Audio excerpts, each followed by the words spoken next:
ಸ್ನೇಹಿತರೆ, ಜಿ ಕನ್ನಡ ವಾಹಿನಿಯ ಅತಿ ಜನಪ್ರಿಯ ರಿಯಾಲಿಟಿ ಶೋ ಆಗಿರುವ ಸರಿಗಮಪ ಸೀಸನ್ 21ರ ಫೈನಲ್ ಈಗಾಗಲೇ ಅಂತ್ಯವಾಗಿದ್ದು, ಶಿವಾನಿ ಸ್ವಾಮಿಯವರು ವಿನ್ನರ್ ಆಗಿ ಹೊರಹೊಮ್ಮಿದರೆ, ಆರಾಧ್ಯ ರಾವ್ ಅವರು ರನ್ನರ್ ಅಪ್ ಆಗಿ ಹೊರಹೊಮ್ಮಿದ್ದಾರೆ. ಸದ್ಯ ಶಿವಾನಿ ಸ್ವಾಮಿಯವರು ಸರಿಗಮಪ ಸೀಸನ್ 21ರ ವಿನ್ನರ್ ಆಗಿ ಹೊರಹೊಮ್ಮಿದ ಬೆನ್ನಲ್ಲೇ ಈಗ ಬಾಳು ಬೆಳಗುಂದಿಯವರಿಗೆ ಜಿ ಕನ್ನಡ ವಾಹಿನಿ ಮೋಸ ಮಾಡಿದೆ ಅನ್ನುವ ಮಾತುಗಳು ಸಾಮಾಜಿಕ ಜಾಲತಾಣದಲ್ಲಿ ಕೇಳಿ ಬರ್ತಾ ಇದೆ.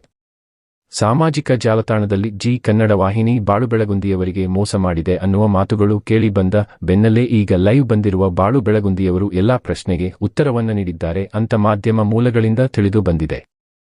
ಸರಿಗಮಪ ಸೀಸನ್ 21ರ ಫೈನಲ್ ಮುಗಿದ ಬೆನ್ನಲ್ಲೇ ಲೈವ್ ಬಂದು ಮಾತನಾಡಿರುವ ಬಾಳು ಬೆಳಗುಂದಿಯವರು ನನಗೆ ಯಾವುದೇ ರೀತಿಯ ಮೋಸವಾಗಿಲ್ಲ ಅಂತ ಮಾಧ್ಯಮದ ಮುಂದೆ ಹೇಳಿಕೆಯನ್ನ ನೀಡಿದ್ದಾರೆ ಅಂತ ಕೆಲವು ಮೂಲಗಳಿಂದ ತಿಳಿದು ಬಂದಿದೆ. ನನ್ನ ಪ್ರತಿಭೆಯನ್ನ ಗುರುತಿಸಿ ನನ್ನನ್ನ ಫೈನಲ್ ತನಕ ಕರೆದುಕೊಂಡು ಬಂದಿರುವ ಜಿ ಕನ್ನಡ ವಾಹಿನಿಗೆ ನಾನು ಧನ್ಯವಾದವನ್ನು ಸಲ್ಲಿಸುತ್ತೇನೆ ಅಂತ ಬಾಳು ಬೆಳಗುಂದಿ ಅವರು ಈಗ ಮಾಧ್ಯಮದ ಮುಂದೆ ಹೇಳಿದ್ದಾರೆ ಅಂತ ಕೆಲವು ಮೂಲಗಳಿಂದ ತಿಳಿದು ಬಂದಿದೆ. ಜಿ ಕನ್ನಡ ವಾಹಿನಿ ಆಗಿರಬಹುದು ಅಥವಾ ಜಡ್ಜ್ಗಳು ಆಗಿರಬಹುದು ಸರಿಯಾದ ತೀರ್ಮಾನವನ್ನು ತೆಗೆದುಕೊಂಡಿದ್ದಾರೆ ಅಂತ ಬಾಳು ಬೆಳಗುಂದಿಯವರು ಮಾಧ್ಯಮದ ಮುಂದೆ ಸ್ಪಷ್ಟನೆಯನ್ನ ನೀಡಿದ್ದಾರಂತೆ. ಅದೇ ರೀತಿಯಲ್ಲಿ ನಾನು ಫೈನಲ್ ವಿನ್ ಆಗದೇ ಇರುವುದಕ್ಕೆ ನನಗೆ ಯಾವುದೇ ರೀತಿಯ ಬೇಸರ ಇಲ್ಲ ಅಂತ ಮಾಧ್ಯಮದ ಮುಂದೆ ಬಾಳು ಬೆಳಗುಂದಿಯವರು ಹೇಳಿಕೆಯನ್ನ ನೀಡಿದ್ದಾರಂತೆ. ಜಿ ಕನ್ನಡ ವಾಹಿನಿಯಿಂದ ಆಗಲಿ ಅಥವಾ ಜಡ್ಜ್ಗಳಿಂದ ಆಗಲಿ ನನಗೆ ಯಾವುದೇ ರೀತಿಯ ಮೋಸ ಆಗಿಲ್ಲ.